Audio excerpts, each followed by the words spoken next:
तर नमस्कार मित्रांनो. तर आपला शेतकरी ब्लॉगमध्ये आपलं स्वागत आहे मित्रांनो. तर पाहू शकता तुम्ही चाराचा किती आराखा केलेला आहे आपल्या बैलांनी.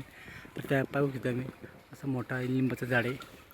त्या झाडाखाली बांधलेलं आहे मस्तपैकी त्यांना. आणि पाहू शकता तुम्ही चारा खाल्लेला आहे किती आराखा केला त्याने.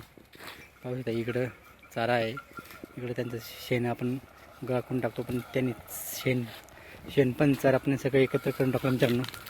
तर असं आपल्या बैलांना एवढं चारा खाल्लं जात नाही मित्रांनो. एवढं चारा त्यांना टाकलेला असतो.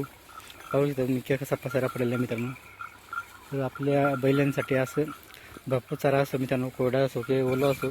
आता सध्या ओला चारा तर नाही दे, आणि त्यांच्यासाठी आपण हिरवा चारा टाकणार आहोत. सध्या आपल्याला कांदे लागवड चालू आहे, म्हणून त्यांना हा मकाचा सुका कडबडा आपण टाकत आहे खायला, जेणेकरून आपल्याला सध्या भरपूर आहे तर ते घालणार आहे आपण.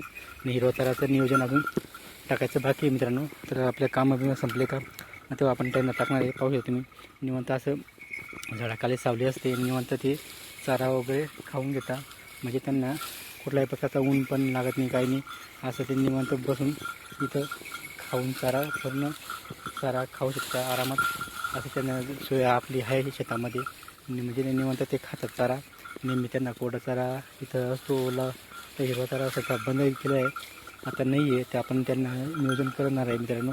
आणि आपला बैलांना नेहमी असंच चारा राहतो खायला भरपूर पोटभर. म्हणजे आपण तिकडे काम जरी चालवलं असलं तरी त्यांना आपण भरपूर वेळ येतो आणि त्यांना पाणी चारा वगैरे आपण देत असतो खायला मित्रांनो. असं आपल्या बैलांचं खूप आपण जीव लावतो, जसा आपण आपलं लहानपण लावतो तसं जीव लावतो मित्रांनो. पाहू शकतो तुम्ही. आता आपल्या व्हिडिओला तर लाईक शेअर कमेंट करा, आमच्या चॅनल सबस्क्राईब करा. जय जवान जय किसान मित्रांनो.